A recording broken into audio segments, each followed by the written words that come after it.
Radhe Radhe everyone, welcome to my channel. सब पढ़े सब बढ़े में आपका बहुत बहुत स्वागत है। आज मैं अंजना आपको शुरू से इंग्लिश सिखाने वाली हूँ। और अगर आप सच में इंग्लिश सीखना चाहते हैं तो प्लीज आज से और अभी से एक रेजोल्यूशन लें। रेजोल्यूशन मीन्स एक संकल्प लें कि आपको रोज अपने लिए समय निकालना है और खूब मेहनत करनी है और रोज पढ़ाई करनी है और प्रैक्टिस करनी है और मेरे सारे वीडियोस ध्यान से देखने हैं जिससे कि आप अच्छे से इंग्लिश सीख सकें। और प्लीज आज के बाद ये कहना बंद कर दें कि मुझे इंग्लिश नहीं आती, मैं इंग्लिश नहीं सीख सकता या इंग्लिश मुझे बहुत टफ लगती है। प्लीज ऐसा बोलना बंद करें, क्योंकि जो मैं इंग्लिश सिखाने वाली हूँ वो आप रोज सीखेंगे, रोज सुनेंगे, समझेंगे तो आपको जरूर इंग्लिश समझ में आएगी और आप सीख जाएंगे। आप मोस्टली उन लोगों को देखते होंगे जो इंग्लिश की टॉप पर हैं, बहुत एक्सपर्ट हैं और फटाफट इंग्लिश स्पीकिंग कर लेते हैं। तो आपको लगता होगा कि इसे सीखना तो बहुत मुश्किल है। आप इंग्लिश की टॉप को ना देख के उसकी बॉटम को देखें, मतलब शुरुआत से देखें। आप जितनी भी बेसिक चीजें तैयार कर लेंगे तो फिर आपको इंग्लिश सीखना बहुत ही इजी लगने लगेगा। मान लीजिए आपको किसी पहाड़ पे चढ़ना है और आप बस दूर खड़े होकर उसकी चोटी को देखे जा रहे हैं, उसकी टॉप को देख रहे हैं और आप सोच रहे हैं ये तो बहुत ऊंचा है, मैं नहीं चढ़ सकता, इम्पॉसिबल सा लगता है। लेकिन नहीं, आप उसके पास जाएं, आप उसकी बेस को देखें, आप स्टार्टिंग से उसको देखें और चढ़ने की प्रैक्टिस करें। एक दो बार तो चढ़ना मुश्किल लगेगा, लेकिन आप जब बार बार सीखने की कोशिश करेंगे, चढ़ने की कोशिश करेंगे स्टेप बाय स्टेप, और आपके अंदर चढ़ने का जुनून जरूर होना चाहिए। कोई भी काम जो आप सीखना चाहते हैं उसके लिए अगर आपके अंदर पैशन नहीं है तो आपको सीखने में जरूर मुश्किल हो सकती है। अगर आप जब पहाड़ पे चढ़ना चाह रहे हैं और आप बार बार प्रैक्टिस कर रहे हैं, शुरुआत से आप चढ़ने की कोशिश कर रहे हैं तो एक दिन जरूर आप टॉप पे होंगे।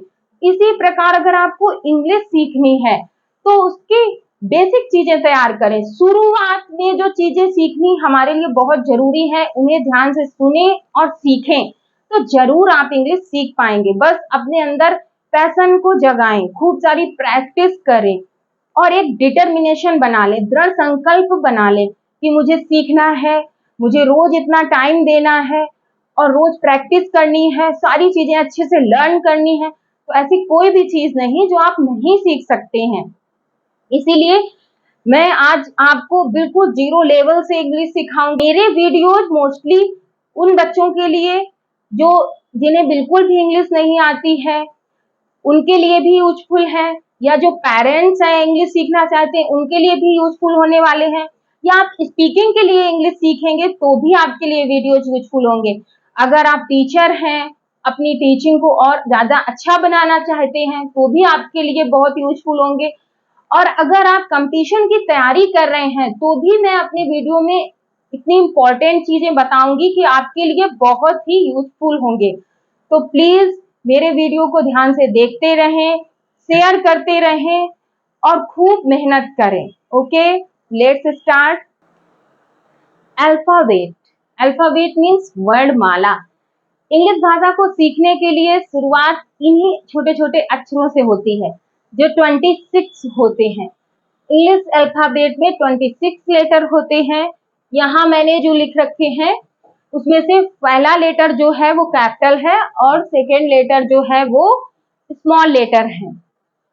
ABCDEFG सबको कॉमन लगती होगी और जिन्हें आता है तो उन्हें बहुत इजी लग रही है, लेकिन जिन्हें नहीं आती है वो भी सीख लें और वो भी बहुत अच्छे से इंग्लिश सीख सकते हैं। अब बहुत से लोग ये सोच रहे होंगे ये मैं कहाँ से शुरुआत कर रही हूँ, ABCD सबको बहुत कॉमन लगती है ना। लेकिन वो दिन याद करें जब आप बहुत छोटे थे और इसको सीखने में आपको 1 साल लग गया था। जब पहली बार बच्चा बोलना शुरू करे और उसको ABCD सिखाई जाए तो वो कितनी गलतियां करता है, ऐसा लगता बहुत कठिन है सीखना। लेकिन अब जब हमको आ चुकी है, सीख चुके हैं, शब्द आते हैं, सेंटेंस बनाने आते हैं, तो हम फिर इसकी वैल्यू नहीं करते। लगता है ABCD कितनी कॉमन है। नहीं, कोई भी चीज कठिन या सरल नहीं होती है, वो तब तक हमें कठिन लगती है जब तक हमें वो आती नहीं है, हम उसको सीखते नहीं है। जब हमें वो आ जाती है फिर उसकी कोई वैल्यू ही नहीं रखती, ये तो लगता है ये तो बहुत इजी है। तो जैसे ही आपको आज ABCD कॉमन लग रही है, इसी प्रकार जब आप इंग्लिश को अच्छे से सीख लेंगे तो वो भी आपको बहुत ही कॉमन लगने लगेगी।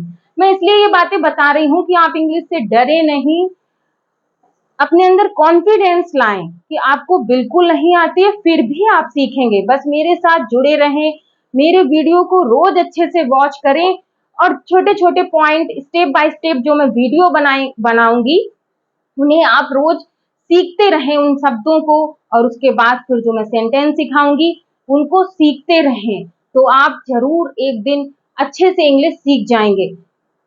इंग्लिश हमारी मातृभाषा तो नहीं है, लेकिन हमारे लिए सीखना बहुत जरूरी हो गया है, क्योंकि हम कोई भी टीचिंग लाइन में जाएं या हम कोई जॉब के लिए अप्लाई करें, अच्छा सा बिजनेस करें या हम फॉरेन जाना चाहें, तो ये लैंग्वेज बहुत ही जरूरी हो गई है सभी के लिए सीखना। इसीलिए इतना प्रेशर दिया जाता है। आजकल अगर आप प्राइवेट टीचिंग भी करने जाएंगे तो अगर इंग्लिश आपकी अच्छी नहीं है तो कोई भी वैल्यू नहीं देता है। इसीलिए इस भाषा को सीखना बहुत ही जरूरी हो गया है, और कोई बात नहीं, और इसे सीखना बहुत आसान है। अब देखते हैं इंग्लिश वर्णमाला में 26 लेटर होते हैं, सारी कहानी यहीं से शुरू होती है, और इसमें वॉवेल होते हैं 5 और 21 कंसोनेंट होते हैं। वॉवेल्स मीन्स स्वर, जैसे हमारे हिंदी में स्वर होते हैं अ आ इ ई उ ऊ, उसी प्रकार इंग्लिश अल्फाबेट में भी ए ई आई ओ यू ये 5 वॉवेल होते हैं। ए ई आई ओ यू अच्छे से याद कर ले। व्यंजन 21 कंसोनेंट्स होते हैं। पूरी अल्फाबेट में अगर आप 5 वॉवेल को हटा दें तो जो भी लेटर बचते हैं, जो भी अक्षर बचते हैं वो कंसोनेंट्स होते हैं, यानी कि व्यंजन। B C D F G H J K L M N P Q R S T V W X Y Z 21। अब आपको समझ में आ गया। ये तो थी अक्षरों की बात। अगर आपको आते हैं तो बहुत अच्छी बात है, नहीं आते हैं तो सीख लें। अब शुरुआत करेंगे हम कि इनसे शब्दों को कैसे बनाएं। शब्दों को बनाने के लिए हमें, हिंदी हमारी मातृभाषा है, हिंदी हमें अच्छे से आती है, तो अगर हमें इंग्लिश सीखनी है तो हमें हिंदी टू इंग्लिश और इंग्लिश टू हिंदी कन्वर्ट करना सीखना बहुत जरूरी हो जाता है, क्योंकि जब हमें English to Hindi, Hindi to English convert करना आ जाती है तो इंग्लिश को सीखना और भी आसान हो जाता है और अच्छे से कन्वर्ट और ट्रांसलेट कर सकते हैं। अगर आपको हमारी वीडियो पसंद आ रही है तो प्लीज लाइक जरूर कर दें, और अगर अभी तक आपने चैनल सब्सक्राइब नहीं किया है तो प्लीज सब्सक्राइब जरूर कर लें, और वीडियो को ज्यादा से ज्यादा शेयर करते रहें, जिससे कि सब पढ़ें सब बढ़ें।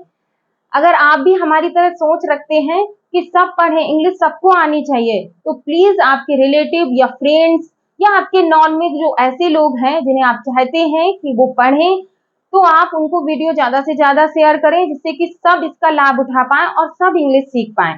पता है, जब मुझसे कोई कहता है कि मुझे इंग्लिश नहीं आती या मुझे बहुत टफ लगती है, मुझे इंग्लिश पसंद है लेकिन पता नहीं कैसे सीखूं, तो मुझे बहुत बुरा लगता है। इसीलिए मुझे बहुत खुशी है कि मैं ऑनलाइन टीचिंग करा पा रही हूँ, और लेकिन सबसे जोड़ने का काम तो आप ही लोग कर सकते हैं।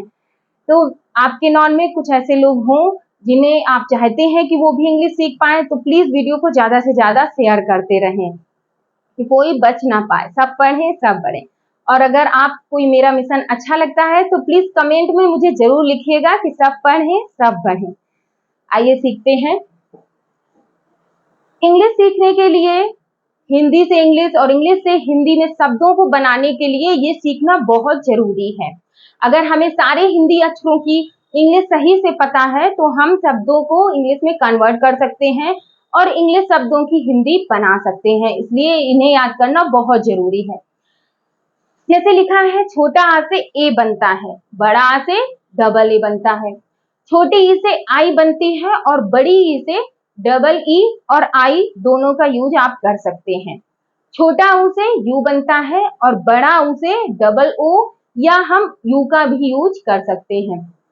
री से ऋषि के लिए आर आई का यूज होगा, और ए से एड़ी के लिए ई का यूज होगा, और ऐसे एनफ के लिए ए आई का यूज होगा। इन्हें अच्छे से याद कर लें। ओ के लिए ओ का यूज होगा, औ के लिए ए यू का यूज होगा, अं के लिए ए अन का, आहा के लिए ए एच ए का के लिए के ए का, खा के लिए के एच ए का, गा के लिए GA का, घा के लिए GHA का और अणा के लिए NA का। चा के लिए CHA, छा के लिए CHHA, जा के लिए JA, झा के लिए JHA और उआ के लिए NA का। टा के लिए TA का, ठा के लिए THA, डा के लिए DA, ढा के लिए DHA और अणा के लिए NA।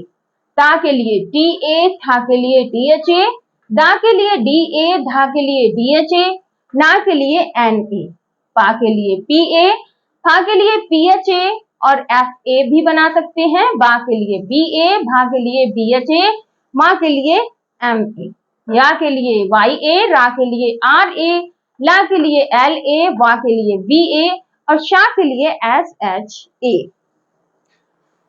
ये सा के लिए ऐसे, सा के लिए ऐसे, हा के लिए HA, छा के लिए KSHA, त्रा के लिए TRA, ज्ञा के लिए GYA और स्रा के लिए SHRA। इन सभी वर्णमाला को Hindi to English, English to Hindi अच्छे से लर्न कर लें। अब नेक्स्ट वीडियो में आपको बताऊंगी कि कैसे इन सब अक्षरों को सीख के हम शब्दों को अच्छे से बना सकते हैं, किसी का भी नाम इंग्लिश में लिख सकते हैं और पढ़ सकते हैं। जब हम सभी शब्दों को अच्छे से सीख लेंगे उसके बाद और आगे इंग्लिश सीखने की शुरुआत स्टेप बाय स्टेप करते रहेंगे। मेरे वीडियोस स्टेप 1, स्टेप 2 नाम से बनते रहेंगे और आगे इसी प्रकार हम बढ़ते रहेंगे। तो अगर आपके अंदर भी इंग्लिश सीखने का पैशन है, जुनून है, तो डेली डेली एक एक चीजें याद करते चलें और घर पे खूब सारी प्रैक्टिस करें, बार बार उसको पढ़ें तो आपको अच्छे से लर्न हो जाएंगी। और वीडियो को शेयर करना ना भूलें प्लीज। आपके साथ साथ और भी पढ़ें, आगे बढ़ें। यही मेरा मिशन है कि सब पढ़ें सब बढ़ें।